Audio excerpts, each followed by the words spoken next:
김대영 교수님께서는요, 서울대학교에서 공부하시고 근대 이전부터 현대 사회까지 이렇게 넘나들면서 공시적 통시적인 차원에서 한국이나 일본 등의 다양한 분야에서 법제에 관한 연구를 진행해 오고 계십니다. 오늘은 외국인 인재 유입을 위한 법제적 개선 방향, 일본 사례를 중심으로 라는 내용으로 발표를 해 주시겠습니다. 부탁드리겠습니다. 네, 안녕하세요. 예, 그 화면 공유. 네, 저도 그 PPT 별도 준비 못하고요. 예, 밑줄 친 걸로 가름하도록 하겠습니다. 예, 그 외국인 인재 유입을 위한 법제적 개선 방향인데요. 처음에 제가 이걸 그 의뢰받고 일본을 조사했을 때그 외국인 인재 유입이어서 뭔가 있겠다 싶었는데 막상 조사하고 나니까 제가 애초에 기대했던 바와는 많이 다른 면이 있어서 잘 아무튼 그다음은 타산지석이 될 수 있을 것 같아서요. 예, 그런 면에서 한번 들어주시면 감사하겠습니다. 예. 우리나라 법제를 보면요, 뭐 제한 외국인 처우 기본법, 다문화 가족 지원법, 국적법, 출입국 관리법, 난민법, 문화 다양성의 보호와 증진에 관한 법률, 이제 이런 것들이 주요한 이제 외국인 관련 법제로 들고 있거든요.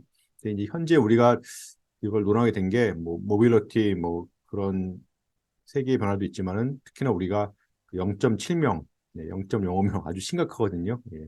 그 회복도 힘들다고 인구 학자분 말씀 들어보면 뭐 다 아시겠지만은 굉장히 힘든 상황이고 이 정도 감소가 있었던 거는 인류 역사상 크게 두 번, 유럽에서 패스트 한번 확 불었을 때, 그리고 남미에서 그 천연담원 퍼졌을 때 아마 그 정도의 충격이라고 하더라고요. 근데 유럽은 한 3분의 2일 그래서 그래도 어떻게 유지가 됐는데 아예 남미는 그냥 90% 인구 감소하면서 아예 문명 자체가 소멸했거든요. 이제 우리가 지금 이런 상황인데 이걸 어떻게 할지 아무튼 예, 그래서 이제 이민 사회도 결국은 뭐 그냥 방향성으로 보여지긴 그러니까 선택지일지 아니면 뭐 강요되는 수준에 될지는 알지 모르겠지만 아무튼 그래서 준비를 해야 할 것 같습니다. 일본도 역시 이제 여기 고민이 많았고요. 그래서 일단 2018년 12월에 외국인 인재의 수용 공생을 위한 종합적 대응 방안을 결정하고 그리고 이제 이거를 좀 구체화하기 위해서 외국인과의 공생 사회의 실현을 위한 로드맵 이거를 결정해서 이제 현재 추진 중에 있습니다. 그리고 그 뭐 일본도 굉장히 조심스럽게 접근한 것 같습니다. 그래서 이걸 설정한 다음에 매년 검토하고 수정하고 그래서 그 뭐 여러 가지 단계를 두면서 아무튼 차분히 잘 하고 있는 것 같아요. 아무튼 일본이 그 계획이나 그런 걸 잘하고 있기 때문에 그 일단 구성이나 이런 건 잘 하고 있고 이제 그에 따라 이제 차근차근 진행해 나가고 있는 것 같습니다. 그래서 또 하나 더 특징이면은 그 범정부 차원에서 법무성이 외국인 인재 수용 공생을 위한 컨트롤 타워로 예, 기능하고 있다. 그래서 우리나라도 지금 법무부가 중심이 되고 있는데 아마 이 부분에 이제 논의가 돼야 할 것 같습니다. 이제 과연 법무부가 하는 것이 맞는 건지 아니면 다른 부처, 예, 일본은 뭐 후생노동성, 우리도 고용노동부 뭐 다른 쪽이 하는 게 맞는 건지 아무튼 이거는 컨트롤 타워를 기능. 일본을 보면은 거의 주요 정부 부처는 다 그 이 프로젝트에 참가하고 있는 것 같거든요. 근데 아무튼 법무부가 이제 컨트롤 타워가 된다고 하는데 이거 한번 그 외국인 수용에 대한 어떤 성격 측면에서 우리가 한번 고민해 봐야 할 문제가 아닐까 이렇게 생각해 보고 있습니다. 추진 과정을 보면요.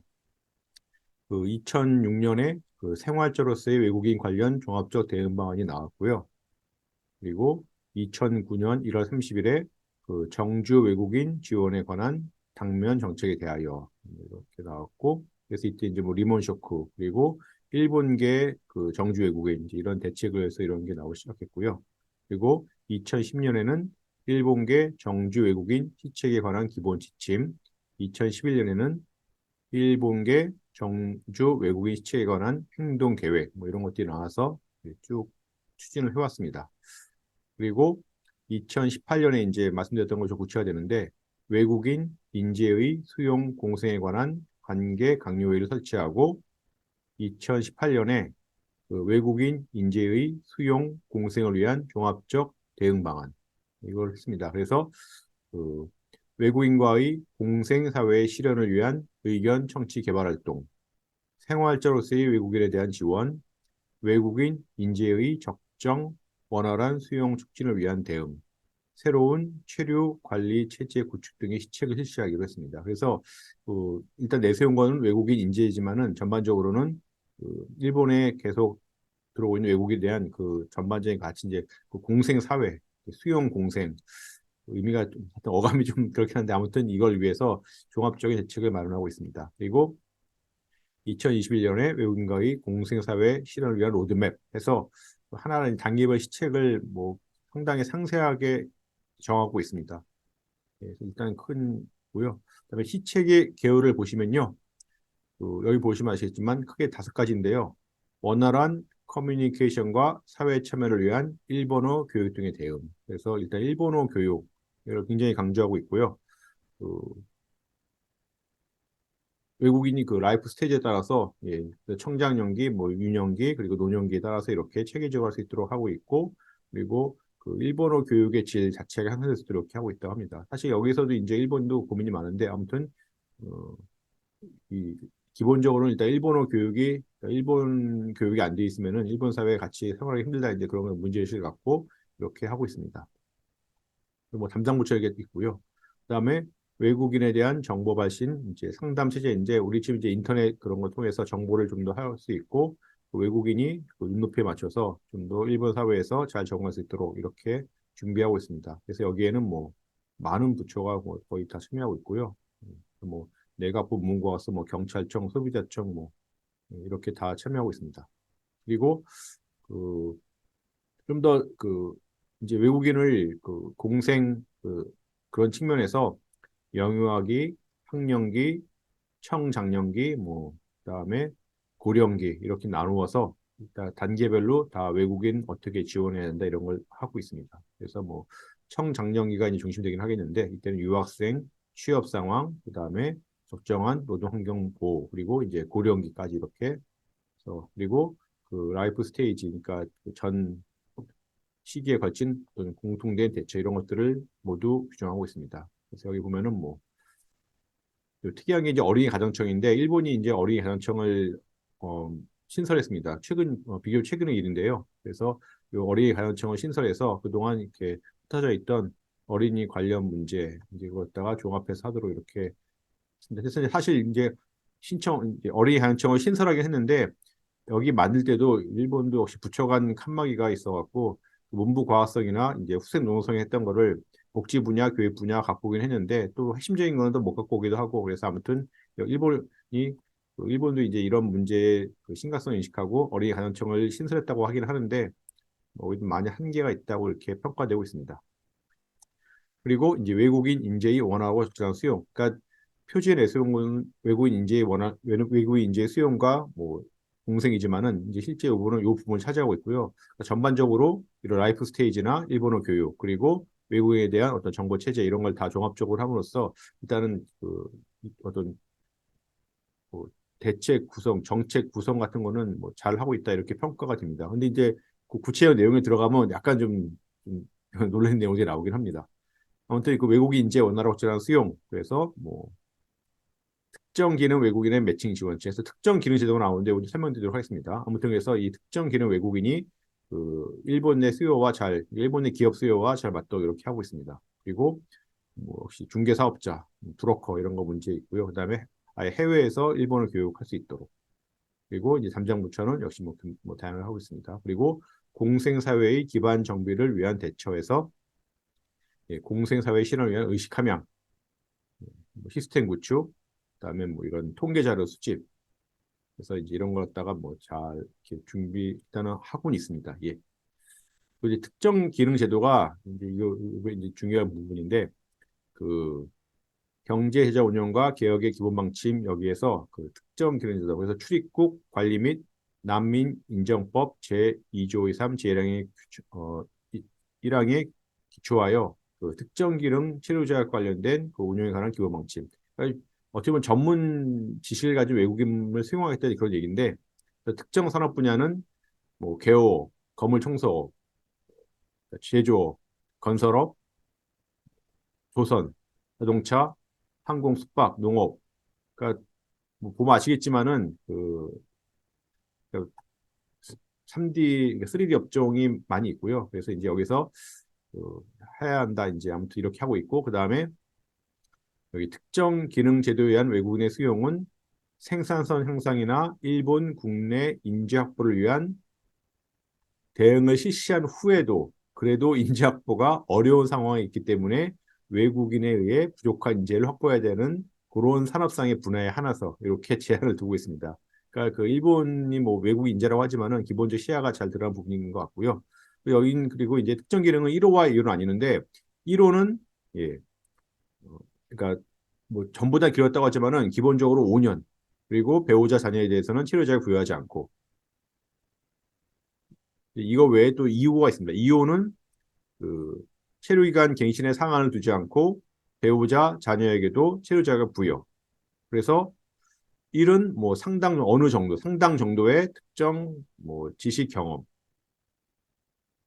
그리고 2호는 그 숙련된 기능, 상당한 전문가. 근데 우리가 생각하는 전문 인력과 좀 약간 차이가 있는 것 같고요. 그러니까 상당한 그 숙련 기능, 이걸 요구하는 것 같습니다. 아무튼 1호, 2호에서 이걸 나눈 것도 일단 1호 해보고 그 추이를 봐서 한다. 그러니까 일본도 어떻게 보면 조심스럽게 접근하는 거고 아무튼 1호 하는 거 봐서 이제 그 영향을 받는다 해서 지금 1호 했고 그다음에 2호는 굉장히 처음에는 분야가 적었었는데 지금은 좀 확대해서 하고 있다고 이제 이렇게 보여지고 있습니다.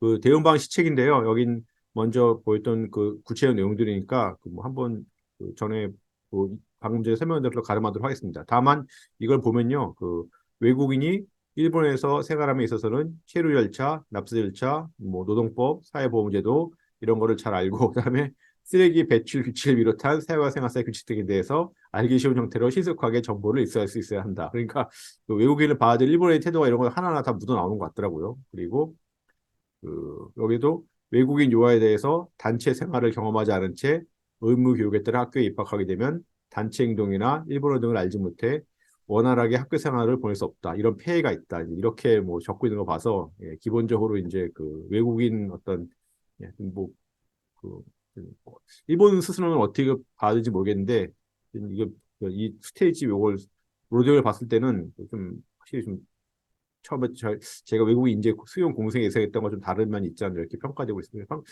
저 개인적으로 이렇게 평가하고 있습니다. 그리고 이제 이런 부분도 있습니다. 특정 기능 제도를 운용할 때는 특정 기능 외국인이 대도시권, 기타 특정 지역에 과도하게 집중하지 않고 지역의 인력 부족에 정확하게 적확하게 대응하여 지역의 지속적으로 발전을 이어주는 도모할 필요가 있다. 그러니까 일본이 굉장히 지역 경제에서 뭐 전통적으로 많이 강조한다고 하는데 아무튼 이런 거 볼 때 그 일본의 기본적으로 그 받아들이는 그 시야가 그좀 보이는 것 같습니다. 평가를 보면요. 일본은 이제 그 3단계였다고 합니다. 1단계에서는 1981년 출입국 관리 난민법 제정인데 그 외국인 연수제도. 사실 이거 굉장히 늦은 편인데 이런 이유가 일본에서 이런 어떤 이유가 이제 그 주로 일본에 거주했던 외국인 하면은 일본 자체도 이제 조선인과 대만인이 많았기 때문에 식민지 그 강점기가 있었기 때문에 이제 이런 거에서 일본도 좀 외국인 수용에 대해서 굉장히 소극적이고 좀 그렇게 했다고 합니다. 아무튼 이제 그래도 이제 인력 부족해서 문제가 되니까 이게 됐고 그다음에 그 이민법 개정에서 하면 되는데 이때는 이제 표면상으로는 단순 노동자를 받아들이지 않았지만 실질적으로는 기능 신입생이나 유학생의 단순 노동에 의존 이런 단계였다고 합니다. 이게 문제가 되고 하니까 3단계에서 이제 특정 기능 1호와 2호 하면서 출입국 체류 관리청 아마 우리도 이민청 이런 것들이 이제 이거를 모델로 한 것 같은데 그래서 이제 그 일정 전문성 기능을 가지고 즉시 전력이 되는 그러니까 1분 내에 바로 써먹을 수 있는 이런 외국인을 수행해 간다. 그러니까 이런 표현을 쓰는 걸 모르겠어요. 이거 잘 우리가 만약에 이런 표현 쓴다. 근데 이걸 정부 공식 거기에 쓰고 있으니까 일본은 그 모르겠습니다. 제가 볼 때는 이런 게 어감이 일본어가 어떻게 일본인들은 봐야지 모르겠는데 아무튼 이렇게 즉시 전력이 될 수 있는 그러니까 우리 뭐 프로야구 구원투수처럼 이렇게 바로 외국인을 수용하겠다 이제 이렇게 하고 있다고 합니다. 그래서 뭐 제도의 방향성은 뭐 좋죠. 뭐 부작용을 표면화되거나 사회 변화를 초래하지 않을 것, 일본 노동자 같은 처우받을 것, 체류 조건 명확히 하고 장기 체류 그리고 웬만하면 다 고용계약도 무기계약, 장기계약으로 할 수 있도록 뭐 이렇게 하도록 하고 있다고 하는데 방향성은 뭐 하고 있지만은 또 실제는 많이 좀 다른 것 같고요. 이 평가를 보면요, 이제 일본 내에서도 이걸 이제 일본 자체에서 이제 인재 개국이라고 평가하기도 합니다.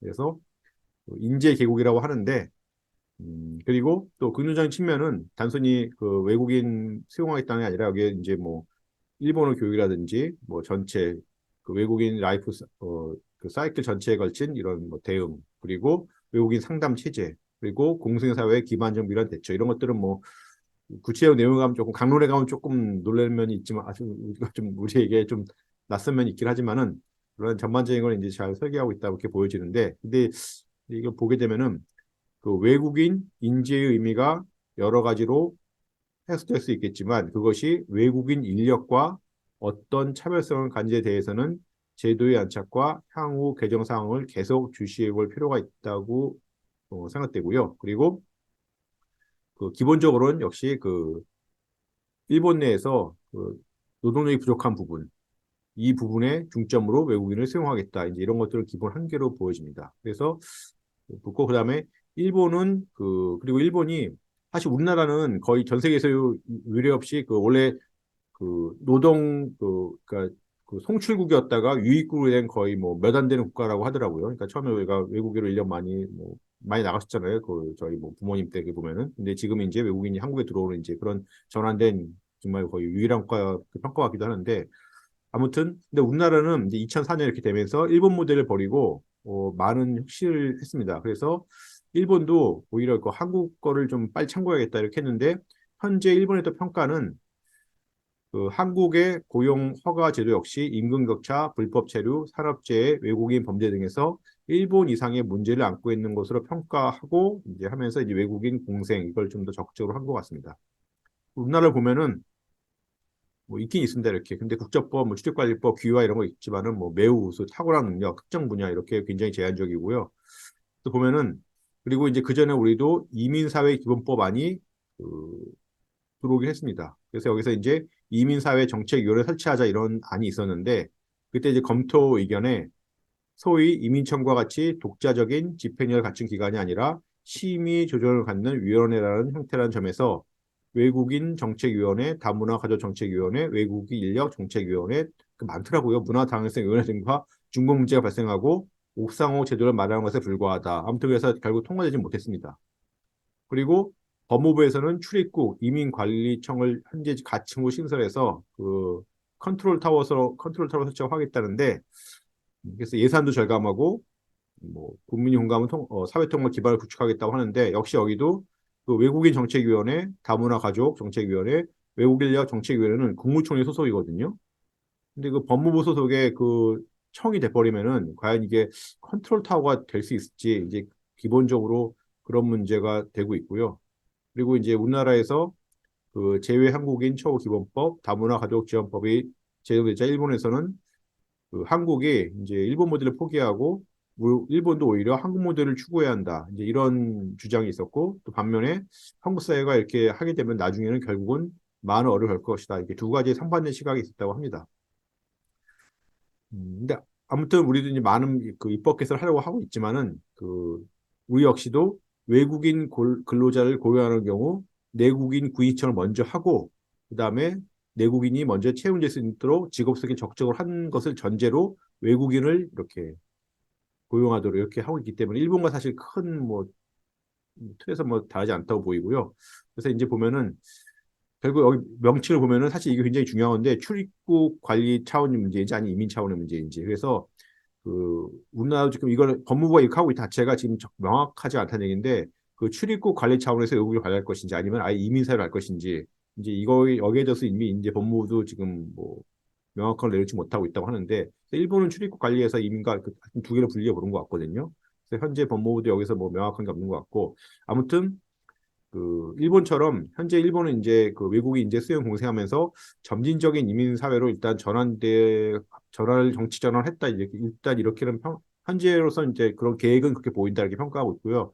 근데 우리 같은 경우에 일본처럼 이렇게 할지 아니면은 전면적인 이민 사회로 갈지 아니면은 정말 국가 망하기 전에 어떻게 뭐 이민 사회 안 하면 더 이상 뭐 국가가 존립이 안 되는 이런 게 될지, 아마 이제 결국은 그 시한이 얼마 남지 않았다, 일단 그렇게 판단됩니다. 예.